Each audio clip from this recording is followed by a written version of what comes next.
Hello students, welcome to my channel बिस classroom. And इस video lecture में हम क्वेश्चन नंबर 9 ऑफ जो कि इम्पोर्टेंट क्वेश्चन में से एक है, उसके बारे में डिस्कशन करेंगे। क्वेश्चन है, explain the concept of promotion, transfer, demotion, separation and how they affect employee morale and development. तो चलिए शुरू करते हैं, इस कॉन्सेप्ट को समझते हैं। सो प्रमोशन क्या है? Promotion is basically a vertical movement of an employee within the organisation. Promotion word is not very new to all of you. आप लोग जानते होंगे प्रमोशन क्या है। एक अपवर्ड मूवमेंट होता है of an employee from one job to another with the increase of what salary, status और responsibilities। मीन्स प्रमोशन में हम आगे ऊपर तो करते ही हैं, पोजीशंस को अपर मूवमेंट करते हैं। साथ ही साथ जो मूवमेंट होता है उसके साथ साथ हम क्या करते हैं, क्या होता है, सैलरी में भी इंक्रीज होता है, ड्यूटीज रिस्पॉन्सिबिलिटीज में भी और स्टेटस में भी इंक्रीज होता है। नेक्स्ट है objective of promotion, like recognise और रिवॉर्ड करना the efficiency of an employee. Attract और रिटेन करना कि जो अच्छे लोग हैं अगर उनको आप प्रमोशन दे रहे हो तो they will be associated with you for a longer time period. Effectiveness employee की बढ़ाना, लाइक उस प्रमोशन के मोटिवेशन में एम्प्लॉय अच्छा से अच्छा परफॉर्म करेंगे। एम्प्लॉय को मोटिवेट करते हैं हायर प्रोडक्टिविटी के लिए, हायर वैकेंसीज को भी फिल करते हैं इसके हेल्प से।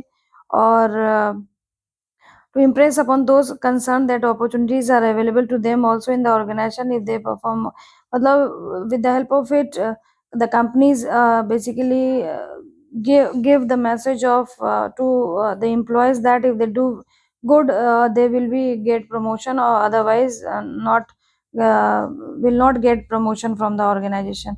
और कहीं ना कहीं प्रमोशन अगर आप दे रहे हो तो you are inculcating a sense of loyalty, moral, increasing the moral और sense of belongingness to your employees. Promotion की बात करें तो कितने तरीके का होता है, horizontal, vertical and try. Horizontal means same level पे आपका जब प्रमोशन हो रहा है, like a junior clerk promoted to senior clerk, आपको दे दिया गया बट आपको ड्यूटीज और रिस्पॉन्सिबिलिटीज वही परफॉर्म करना है, सेम डिपार्टमेंट में। वर्टिकल मूवमेंट क्या है कि एक तरीके का ऐसा प्रमोशन जिसमें कि एम्प्लॉय को एक्चुअली प्रमोट किया जाता है from a lower category to higher category, involving increase in salary, status, authority and responsibility. And dry promotion की आपको when a promotion without increase in the dry, मतलब नाम से ही समझ में आ रहा है कि ड्यूटीज एंड रिस्पॉन्सिबिलिटीज बढ़ा दी जाती है लेकिन आपको सैलरी आपकी नहीं बढ़ती है। Like a lower level manager is promoted to senior level manager without increase in salary और पे। ये हो सकता है कि उनकी ड्यूटीज और रिस्पॉन्सिबिलिटीज बढ़ जाए लेकिन सैलरी के टर्म में नहीं बढ़ता है, इसीलिए इसको ड्राई कहा जाता है। प्रमोशन के बेसिस क्या है? प्रमोशन बाय सीनियोरिटी, सीनियोरिटी के बेसिस में। सीनियोरिटी क्यों? क्योंकि आप ऐसा करने से सीनियोरिटी बेसिकली क्या होता है, the length, total length of service जो एक ऑर्गेनाइजेशन में एक एम्प्लॉय ने स्पेंड किया है और दिया है। और जनरली ये जो प्रमोशन होता है गवर्नमेंट ऑर्गेनाइजेशन में होता है और qualification, knowledge, skill set, performance ये मैटर नहीं करता इस पर्टिकुलर मेथड में। एडवांटेजेस क्या है कि आप पैट्रोनाइज करना चाह रहे हो अपने एम्प्लॉयज़ को, लंबे समय तक कैरी करना चाह रहे हो, बहुत ईजी मेथड है। कि जितना आप लंबा साल या ज़्यादा समय बिताओगे उतना ही अच्छा आपका प्रमोशन होगा या फिर होगा। कहीं ना कहीं सेंस ऑफ सिक्योरिटी एम्प्लॉयज़ के बीच में होता है सीनियोरिटी के बेसिस पे, हमें कहीं जाने की ज़रूरत नहीं, हम जितना लंबा समय स्पेंड करेंगे हमें उतना ही अच्छा प्रमोशन मिलेगा। वो बायसनेस नहीं होती है, फेवरेटिज्म नहीं होता है, नेपोटिज्म नहीं होता है, क्योंकि आपको प्रमोशन के लिए उतना समय स्पेंड करना ही होगा आपको अपने ऑर्गेनाइजेशन में। एंड एम्प्लॉयज़ अगर देख रहे हैं कि ऐसा कुछ प्रमोशन है कि सीनियोरिटी के बेसिस पे दिया जाता है तो हम लंबे समय तक इस ऑर्गेनाइजेशन से जुड़े रहें। डिसएडवांटेजेस हैं कि कभी कभी मेरिट को, सीनियोरिटी को आप देख रहे हो तो मेरिट और अच्छी परफॉर्मेंस को आप इग्नोर कर रहे हो, और आप परफॉर्मेंस को बूस्ट अप नहीं करना है क्योंकि सब लोग जान रहा है कि भाई हमें जितना समय बिताएंगे उसी हिसाब से प्रमोशन मिलेगा। जो हाईली करियर ओरिएंटेड एम्प्लॉयज़ होते हैं वो छोड़ के चले जाते हैं। डिफ़िकल्ट होता है कि same special category attract talented people की वो देख रहे हैं कि हमारे टैलेंट की कदर नहीं है, यहाँ पे सिर्फ समय ज़्यादा स्पेंड करने से मिल रहा है, तो वैसे लोगों को अट्रैक्ट करना मुश्किल होता है, रिटेन करना मुश्किल होता है। आप डिफरेंशिएशन नहीं कर सकते हो कौन एफिशिएंट और इनएफिशिएंट एम्प्लॉय है, बिकॉज आप उस बेसिस पे नहीं देख रहे हो, आप सिर्फ सीनियरिटी के बेसिस पे दे रहे हो। एंड जनरली जो मैनेजमेंट होता है इसको देने के फेवर में नहीं होता है। हर एक मेथड के एडवांटेज और डिसएडवांटेज तो होते ही। आप दूसरा मेथड देखते हैं मेरिट के बेसिस पे। मेरिट मीन्स कहीं ना कहीं परफॉर्मेंस का क्राइटेरिया है, क्वालिफिकेशन, नॉलेज या स्किल सेल का क्राइटेरिया है। सीनियरिटी को कोई वेटेज नहीं दिया जाता है। यहाँ पे एचआर डिपार्टमेंट हर एक इंडिविजुअल की परफॉर्मेंसेस का रिकॉर्ड रखता है और जैसा भी रिस्पॉन्स होता है उसके हिसाब से प्रमोशन देना या नहीं देना डिसाइड होता है। परफॉर्मेंस अप्रेजल बेसिकली और इंफॉर्मेशन देता है पास्ट परफॉर्मेंस की, स्ट्रेंथ की और वीकनेसेस की भी, जिससे कि एम्प्लॉय की पूरी चीज़ें आपको पता चल पाती है। एडवांटेजेस कि ये भाई स्किल सेट को या परफॉर्मेंस को अप्रिशिएट करता है, तो एम्प्लॉय मोटिवेटेड रहते हैं, ज़्यादा से अच्छा काम करते हैं और जो अच्छा काम कर रहा है उसको ऑर्गेनाइजेशन लंबे समय तक लेके जाएगा भी। एंड प्रोडक्टिविटी भी बढ़ेगी क्योंकि आपका ओवरऑल क्राइटेरिया जो प्रमोशन का है वो प्रोडक्टिविटी पे, आपकी परफॉर्मेंस पे ही है। तो जितनी अच्छी परफॉर्मेंस होगी उतना अच्छा अप्रेजल मिलेगा। मैनेजमेंट भी सपोर्ट करता है ऐसे मेथड को क्योंकि कहीं ना कहीं परफॉर्मेंस पे बेस्ड होता है। तो भाई जितना अच्छा परफॉर्म करेंगे एम्प्लॉय उतना ही बेटरमेंट ऑर्गेनाइजेशन का होगा और ये एक scientific objective method of promoting employees है। लिमिटेशन इसके फेवरेटिज्म के स्कोप है, ट्रेड यूनियन इसको एक्सेप्ट नहीं करता है। डिफाइनिंग मेरिट क्या होना चाहिए इसको डिफाइन करना डिफिकल्ट है, कॉम्प्लिकेटेड है। एंड कोई गारंटीड परफॉर्मेंस नहीं है। अगर person has put in several year service in the organisation, इसमें क्या है कि एक डिसएडवांटेज ये भी है कि भाई आप कितना भी समय क्यों ना दिखा दो ऑर्गेनाइजेशन में, अगर ऑर्गेनाइजेशन की पॉलिसी है कि आप परफॉर्म करोगे तभी प्रमोशन मिलेगा, तो ये भी अच्छा नहीं होता है कि एक लंबे समय तक एक ऑर्गेनाइजेशन में काम करना। So these are basically the limitation of promotion. Seniority cum merit मैंने दोनों को ले लिया है, जो उसके प्रोस कॉन्स थे उसको लेकर इस मेथड में यूज किया जाता है। नेक्स्ट है transfer. Transfer is basically a lateral shift from of an individual from one position to another. Organisation का ट्रांसफर का ऑब्जेक्टिव क्या होता है? ऑर्गेनाइजेशनल रिक्वायरमेंट के लिए कभी कभी भेजा जाता है, किसी एम्प्लॉय की रिक्वेस्ट पे हो सकता है, एम्प्लॉय को ज़्यादा वर्सेटाइल बनाने के लिए किया सकता है, एम्प्लॉय की एज और हेल्थ को सूट करने के लिए किया जाता है, इफेक्टिवनेस, ऑर्गेनाइजेशन की इफेक्टिवनेस को बढ़ाने के लिए, मोनोटनी को रिलीव करने के लिए, कॉन्फ्लिक्ट को रिड्यूस करने के लिए और एम्प्लॉय को पनिश करने के लिए भी ट्रांसफर दिया जाता है। टाइप्स ऑफ ट्रांसफर की बात करें तो production, remedial, shift, replacement, rotation और पैनल ट्रांसफर है। प्रोडक्शन ट्रांसफर, ट्रांसफर जब प्रोडक्शन डिमांड की वजह से चेंज हो रहा है। रेमेडियल कि एम्प्लॉय डिससेटिस्फाइड है, कॉन्फ्लिक्ट हो रहा है, कोई परफॉर्मेंस इश्यूज आ रही हैं, तो वहाँ पे जब अगर ट्रांसफर दे रहे हैं तो मतलब उसको रिजॉल्व करने के लिए जब आप ट्रांसफर दे रहे हो, सपोज कि पर्टिकुलर प्लेस पे हम बहुत डिससेटिस्फाइड हैं, the coworkers are not supportive and the immediate boss is also not supportive, तो वहाँ पे जो इनिशिएट करता है कि employee transfer, that is remedial shift. Morning वाल इवनिंग, इवनिंग टू नाइट, जो इस तरीके के ट्रांसफर होते हैं उसको शिफ्ट ट्रांसफर कहते हैं। रोटेशन मीन्स एक प्लान मूवमेंट होता है ऑर्गेनाइजेशन का फ्रॉम अक्रॉस डिफरेंट जॉब्स और डिपार्टमेंट्स। पीनल ट्रांसफर होता है डिसिप्लिनरी एक्शन की, सपोज आप अच्छा काम नहीं कर रहे हो, जैसे हम लोग मूवीज में भी देखते हैं कि एक पुलिस हीरो है, वो पुलिस इंस्पेक्टर है, बहुत अच्छा काम कर रहा है, तो जो विलेन होता है वो एज पनिशमेंट के फॉर्म में ऐसी जगह भेज देता है जहाँ पे कोई भी कन्वेंस मोड या फिर सर्वाइव कॉस्ट ऑफ लिविंग ही नहीं है वहाँ की। रिप्लेसमेंट ट्रांसफर कि सपोज कि ऑर्गेनाइजेशन में किसी की डेथ, किसी के रेजिग्नेशन या रिटायरमेंट से कोई पोजीशन खाली होती है और उसको जब एक एम्प्लॉय को मूव किया जाता है from the place to the new place, that is replacement transfer.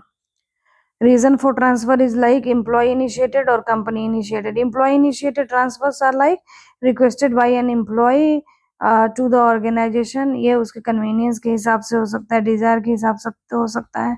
Company initiated transfers based on all these, like due to temporarily absenteeism, fluctuations in production, versatility of the employees को अगर आप versatile बनाना चाहते हो तो आप company अपने तरफ से ट्रांसफर दे सकते हो। एम्प्लॉय के जॉब सेटिस्फेक्शन को इम्प्रूव करने के लिए उनको ट्रांसफर दे सकते हो। ब्राइब, क्योंकि एक समय मतलब एक ही जगह पे बहुत लंबे समय से भी अगर कोई काम कर रहा है ना, तो दैट पर्सन बिकमिंग मतलब वो बॉस बन जाता है और ब्राइब लेने लगता है। तो अगर आप इनिशिएट कर रहे हो अपने तरफ से ट्रांसफर, तो इससे ब्राइब और जो करप्शन लेवल है वो भी मिनिमाइज होगा।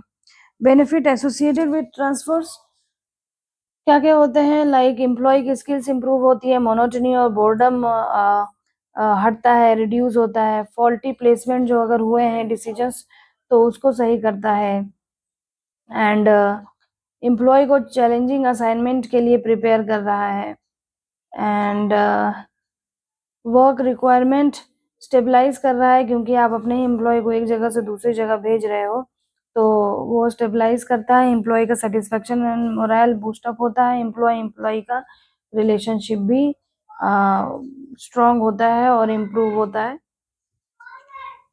प्रॉब्लम क्या है? इनकन्वीनियंट है। अगर आप किसी एम्प्लॉय को जबरदस्ती फोर्सफुली भेज रहे हो तो एम्प्लॉय आपका रेजिस्ट करेगा। हो सकता है कि नए लोकेशन में आपने भेज दिया, वहाँ पे वो फिट ना हो, और शिफ्टिंग ऑफ एक्सपीरियंस्ड हैंड में अफेक्ट प्रोडक्टिविटी। आपने किसी एक अच्छे एम्प्लॉय को दूसरी जगह भेज दिया तो आपकी जो प्रोडक्टिविटी है वो कहीं ना कहीं हैम्पर हो सकती है। डिमोशन क्या होता है? Demotion simply means what? Lowering down the status, salary, responsibilities of an employee. It is just reverse of promotion. Demotion is a shift to a position in which responsibilities are decreased. ये definition है। Causes of definitions are like incompetence, कि आपको जो काम दिया गया था you do not find yourself fit for that. So इस condition में भी क्या होता है कि आप जब जॉब की रिक्वायरमेंट को मीटअप नहीं कर पा रहे हो तो उस केस में आपको डिमोट कर दिया जाता है। Adverse condition, adverse condition is like due to recession and other crisis, जब एक ऑर्गेनाइजेशन को डिसीजन लेने पड़ते हैं कभी कभी डिमोशन ऑफ एम्प्लॉयज का। Technological advancement, because of a change in technology methods and practices, all hands are unable to adjust, so in this case some of the employees may be demoted. Next है disciplinary action, कि कभी कभी लोगों को punish करने के लिए भी ये डिसीजन लिया जाता है, सो दैट कि उनको एक लेसन दे सके, आप अपने एम्प्लॉय को भी लेसन दे सके। और ये it should not be used as a penalty for poor attendance record, violation of rule. ये जो लिया जाता है ये एक डिफेंसिव बिहेवियर के लिए लिया जाता है, और बहुत ही जो एक एम्प्लॉय बहुत बुरा बिहेव करता है सबके साथ, उसको उसके लिए बेसिकली इस तरीके के डिसिप्लिनरी एक्शंस लिए जाते हैं। Next is separation, is like when an employee leaves the organisation. Voluntary separation होता है और इनवॉलंटरी सेपरेशन होता है। वॉलंटरी सेपरेशन मतलब खुद से छोड़कर कौन कैसे जा रहा है, तो उसके लिए रिटायरमेंट्स हो रही है, रेजिग्नेशन या क्विट्स। आप जब किसी ऑर्गेनाइजेशन को छोड़ देते हो, रिजाइन कर देते हो, या फिर आपका रिटायरमेंट हो जाता है, तो उस केस में भी वॉलंटरीली सेपरेशन है। इनवॉलंटरी सेपरेशन में भी डिस्चार्ज और डिसमिसेबल है।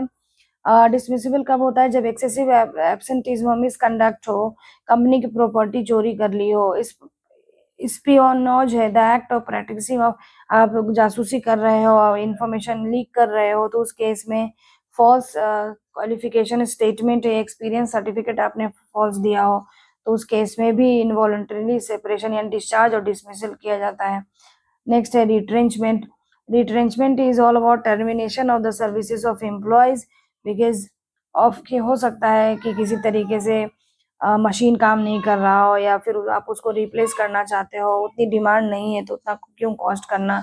तो retrenchment is just like what the fault of an employee when the one employee is found guilty, then in that situation the employee may be retrenched from the organization. इसका क्या impact पड़ता है अलग moral और development में? Promotion का, like high moral, motivation, pride. Effect on development is like career growth, leadership skills. Transfer का mixed moral पे होता है। ट्रांसफर में कभी कभी खुशी भी होती है, कभी कभी नाराजगी होती है। जब आपको अनवांटेड लोकेशन में भेजा जाता है तो मिक्स्ड इफेक्ट आता है। ब्रॉडर एक्सपोजर, एडेप्टेबिलिटी, यानी ट्रांसफर जब आपको दिया जा रहा है तो वहाँ पे आपका ऑब्जेक्टिव डेवलपमेंट पे इफेक्ट होता है भाई, कि आप एक नई जगह जा रहे हो, नई चीजें सीखने जा रहे हो। Demotion is like usually negative, generally negative होता है और सेल्फ स्टीम को लोअर्स करता है। और डेवलपमेंट पे क्या है? Chance for recovery and skill improvement, demotion में ये है कि अगर आपको डिमोट कर दिया गया है तो आप फिर जाने कि आपकी गलती क्या है, आप उसको रेक्टिफाई करिए, करेक्ट करिए, स्किल को इम्प्रूव करिए। सेपरेशन में भी वही है, मिक्स्ड है, छोड़ के चले जा रहे हो या आपको निकाल दिया जा रहा है, तो वहाँ पे भी मिक्स्ड तरीके के रिएक्शन होते हैं। एंड ओपन कर दो growth plans for others and external development के लिए क्या है, इफेक्ट पड़ता है कि ओपन कर देता है आपके लिए रास्ता कि सो दैट कि ज़्यादा से ज़्यादा आपकी ग्रोथ हो, आप बहुत कुछ सीखें और बहुत अपनी स्किल्स को एनहांस करें, अपनी पर्सनालिटी को एनहांस करें। एंड आई होप कि मैं आपको समझा पाई हूँ। अगर आपको इसका पीडीएफ या नोट्स चाहिए तो आप टेलीग्राम चैनल या हमारे व्हाट्सएप चैनल के थ्रू ले सकते हैं। उसका जो लिंक डिटेल है वो आपको डिस्क्रिप्शन में मिल जाएगा। अगर आपको ये वीडियो पसंद आया हो, अच्छा लगा हो, मैं आपको समझा पाई हूँ, तो इसको सब्सक्राइब करिए, लाइक करिए और शेयर करिए।